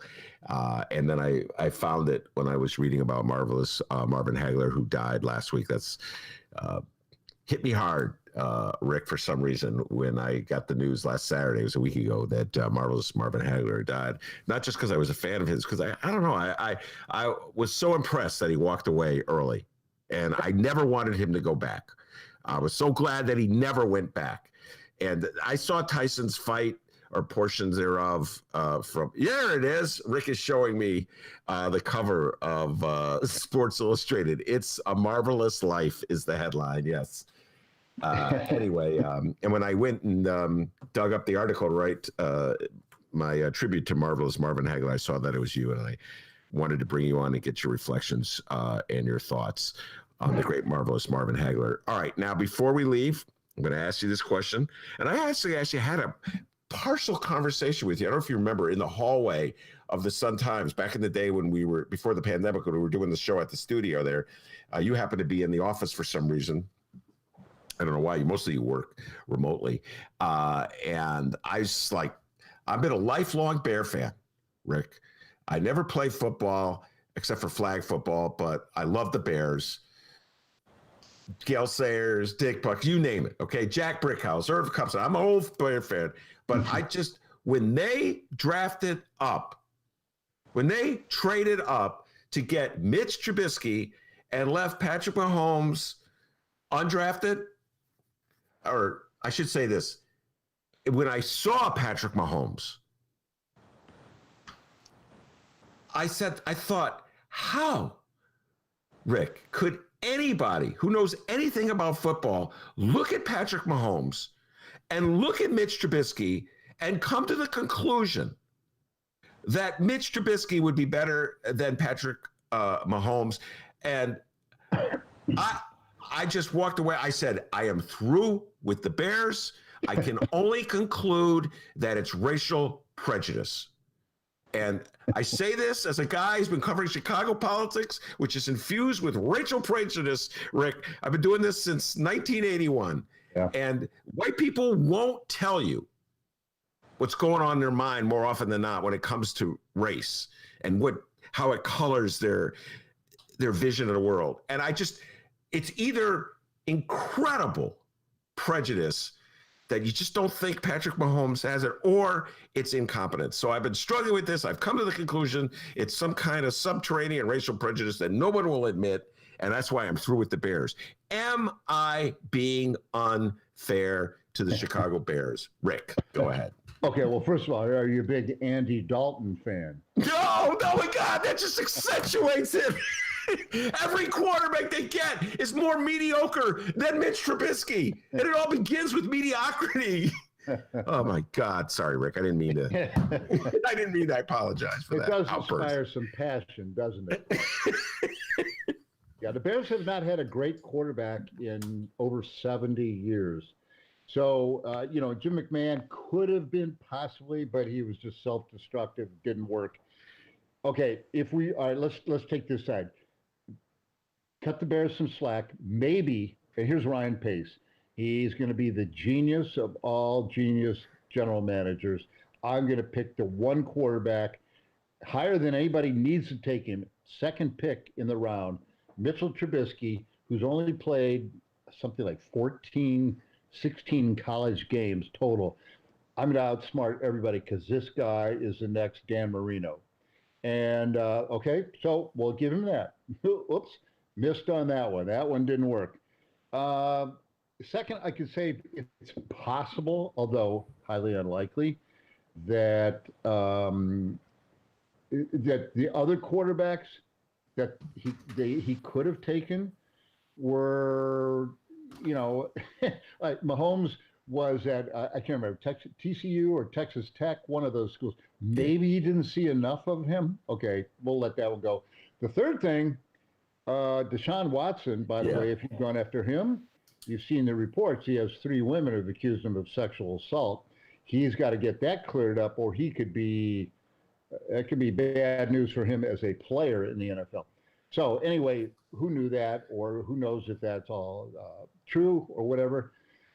I think that the Bears have a systemic element of wanting players who fit kind of a McCaskey concept of what a good person is, a good upstanding person. I think the McCaskies at heart are very good people. They're, as we know, they're all devout Catholic all over the place. And I don't know what Ryan Pace is or whatever, but you know, I could see a lot of these old coaches, general managers going to church with them. So what is a good Catholic? Or it's a good white guy, or, you know, Irishman or something like that. And maybe looking at the past in the NFL and going all the way back, you know, well, we're the descendants of George Hallis. We want somebody that looks like us. They don't make those decisions. It could be subliminal, subconscious, could be anything. And they may devalue without it really thinking about it. And I'm talking about Ryan Pace here too, but obviously they're all in these things kind of together. They may devalue the skills that a black quarterback has as far as looking at the tradition of Bears quarterbacks. And there have been black quarterbacks, don't forget, with the Bears. There have been several that, you know, but they haven't, not for years. I mean, there was Henry Burris not that long ago. But they haven't gone after one of, you know, the great black quarterbacks who are playing in the game now. And so I would never call it racism. Is it racial? It might well be. And maybe now the Bears have learned their lesson, and you hope they don't go overboard the other way and draft somebody. You know, there's a guy named Achilles Smith a while back that the Vikings took, I think, and he was no good at all. I mean, listen, black quarterbacks, white quarterbacks, any of them can be duds. Yes. You know, it's the most important position in all of sports, in my opinion. I think most people's most difficult to find a great one. So, but they got Andy Dalton. So, you know, you can go along with the big redhead for a while. Oh my God. You know, that was a good riff too. And I was following you and into the brains of the people who run the Bears. It was an interesting journey into those brains. And so maybe you're raising some good points. Maybe it's like a subliminal thing. But I hear you, Rick. I hear what you're saying, and I go back to basketball. I remember Jerry Krause, general manager of Chicago Bulls, was so proud of himself for having selected Scottie Pippen as the player targeting Scottie Pippen. They had to trade up for him on the draft day to get him, but he was very proud of himself, Jerry Krause, for getting Scottie Pippen. And in the aftermath, everybody wanted to denigrate Jerry Krause. I cannot understand why the denigration of Jerry Krause continues in this town, but whatever. And they said, well, anybody could have picked Scottie Pippen. Just take a look at Scottie Pippen. You're not that smart, Jerry Krause. Anybody could have known that Scottie Pippen was going to be good, which I always thought was a little unfair to Scottie Pippen, because if anybody could have known it, Scottie Pippen would have been the number 1 pick in that draft. But this is my long-winded way of saying, Rick, that and I am not a scout, but when I look at Patrick Mahomes, the first time I saw him was, I remember it was Monday Night TV. It was in his second year. And I watched this guy roll out, and as he was running, like effortlessly throw the ball like 50 yards. I haven't seen a Bear quarterback throw that. Bear quarterback drops back, sets. All right, am I set? He takes like a minute to set in. Then every bit of muscle he has, he throws it. Patrick Mahomes is doing that, Rick, as he's rolling back. I'm like, how could they not see? Even I in the bar. Sorry, Rick. Yeah, I have an old style and relax, Ben. And I'm not even talking about something I'm really passionate about. Let's talk about Chicago politics. Yeah. All right, Rick, you're the Jerry Krause thing. Yeah. Just one element, that Jerry Krause, not liking him. Chicagoans are very savvy about people's personalities. They didn't like his personality. And here's the main thing. Don't forget, my friend's enemy is my enemy. And Michael Jordan did not like Jerry Krause. End of story. He loved Michael Jordan, the greatest player in the history of the planet. And if he didn't like this guy, then I don't like him. And I think Krause suffered from that. Absolutely. In many ways, the world of sports, I say this all the time about Chicago City Council, the world of politics, is sort of like an older version of the high school cafeteria. And in that high school cafeteria, you have a choice. You walk out and you could sit with Michael Jordan, the coolest guy in the world, or you can sit with Jerry Krause, who kind of looks like a schlub. Ugh, he's not that much of a choice, Rick. You know what I'm saying? And so people are like, I want to sit with Michael Jordan. Yeah, well, I always said, here's the thing. Krause hung around the players. He was in the locker room. He was on the bus, the front row. And I described him as being like this is how well he fit. He was a golf ball with a bunch of 2-irons. Yeah. And you could not find two different looking kinds of human beings from these lithe, very tall black athletes, this short, squat, double-chinned white guy. And it was just such a huge dichotomy that I thought, Jerry, just don't be around the players. You don't have to be in the locker room. Just divorce yourself from all that. But he insisted on being there. And, and again, Jordan was, he could be pretty nasty to people. And everybody picked up on it. But he really had a personality that would irritate you. I'm telling you, because he irritated me. But did he do a great job as a general manager? Obviously. Yeah. You're right. He could be very irritating. In many ways, he was his own worst enemy. All right, Rick, thank you so much for taking the time and recounting these great stories about Marvelous Marvin Hagler. And I urge everybody, if you enjoyed listening to Rick talk about it, to check out the article.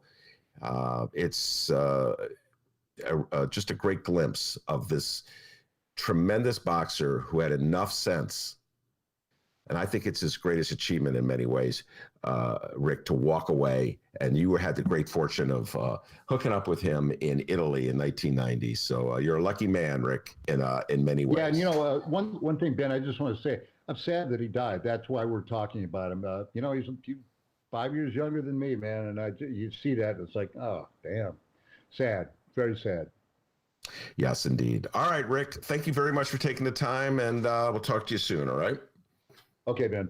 That's the great Rick Telander from the Chicago Sun-Times and Sports Illustrated, and I've been really looking forward to having this conversation ever since Marvelous Marvin Hagler died. That was last Saturday, and it was the next day that I went back and I tracked down that article, and oh my God, Rick wrote it. I didn't know Rick. I remember the article. I forgot that Rick wrote it.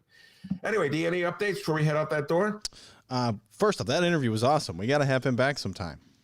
Yeah, now that I got the correct email for him, I think we can make this work. That was great.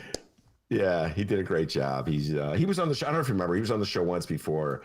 We talked mostly football at the time. And Rick, I didn't give him credit for this in this interview.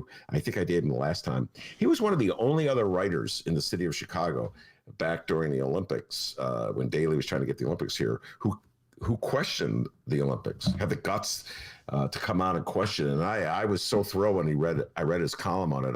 I wrote a column, Rick Telander for mayor. And so anyway, Rick Telander, great writer, and for the Sun-Times and for Sports Illustrated. Oh, it's unanimous. Everybody loved the interview. If you want to hear it again, or if you missed any of that live stream chat, or anyone listening on the live stream, chicagoreader.com. And wherever else you download podcasts, I'm going to have that available tonight. So be on the lookout for that. I really have no updates here, but we want to remind everybody to download this weekend's Benny J bonus interview and check out our endless archive while we're away.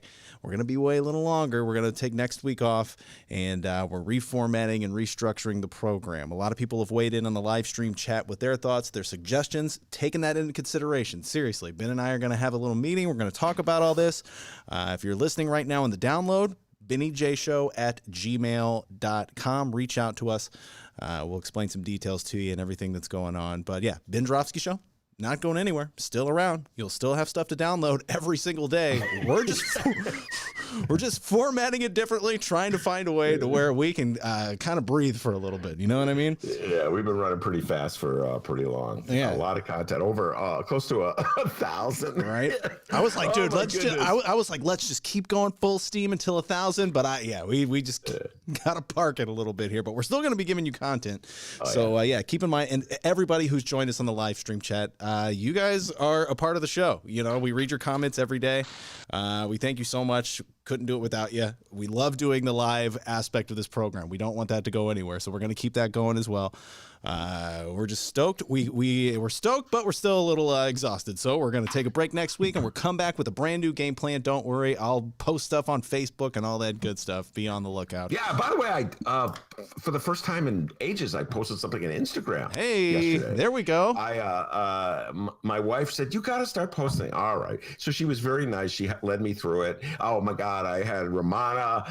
God bless Romana. She was sending me stuff. She was helping. I had a whole team helping me.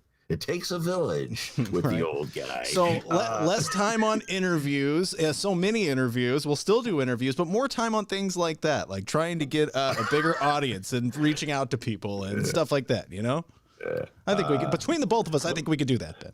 Yes, we could do a better job on social media, but I do enjoy the interviews. I love talking to people, taking a deep dive, like that conversation with Rick Telander. I really love, how do I put this? This is going to sound, people who like to talk. I always say this, like when I book a guest, I book all the guests. I go, do you like talking? You know, because if you don't like talking, it's a podcast. I mean, and nothing against people who don't like to talk, please. I'm not saying you're bad or anything. It's just like, I don't know if you're right for a podcast. You know what I'm saying? So if you got a guy that doesn't really talk, I like a guy you can ask them a question and then they'll they'll process. You can see the brain working. They process it. And then they, like what Rick did, like some of his riffs were just outstanding. And I mean, I just think of my favorite guests. I shouldn't start naming because then I'll think, oh, you don't like this one. But, like Jeanette Taylor, like she's going to let you know, you know what I mean? And she's got something to say. So I love talking to people and particularly people of the leftist persuasion. Every now and then I throw in a centrist. It's, we started as a radio show, then we transitioned into a podcast, and our goal was to make a podcast that was like a radio show. But now we're kind of realizing, oh my God, we can kind of chill out a bit and we don't have to book everybody nonstop. So we're going through a transition, trying to make this more of a podcast rather than a radio show. So yeah. Who knows what the future will bring us? Let's put it to you that. You never know what's around the corner. Like this train coming down the track right now. You never know what's around the bend. And don't worry, the brown line will still be around. The brown line's not going anywhere. All right, I want to thank Rick Telander. Outstanding job. Thank you, Rick. That was great talking about the marvelous Marvin Hagler. And of course, the man, the myth, the legend, the pride of Jordan Alton, without whom this show would be possible. And as Muhammad Ali, George Foreman, Mike Tyson, marvelous Marvin Hagler, Buster Douglas, back home in Alton, they call him White Lightning. Give yourself a raise, take it out of petty cash. Have a great week, everybody. Take care.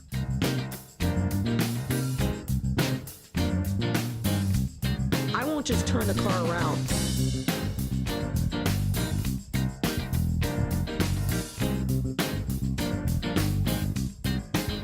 Best concert? Yeah, Steve Miller Band and the Eagles.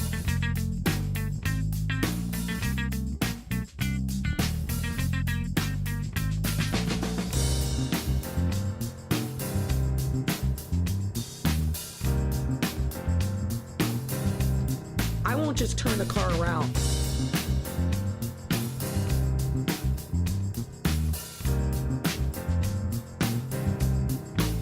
Best concert? Yeah, Steve Miller Band and the Eagles.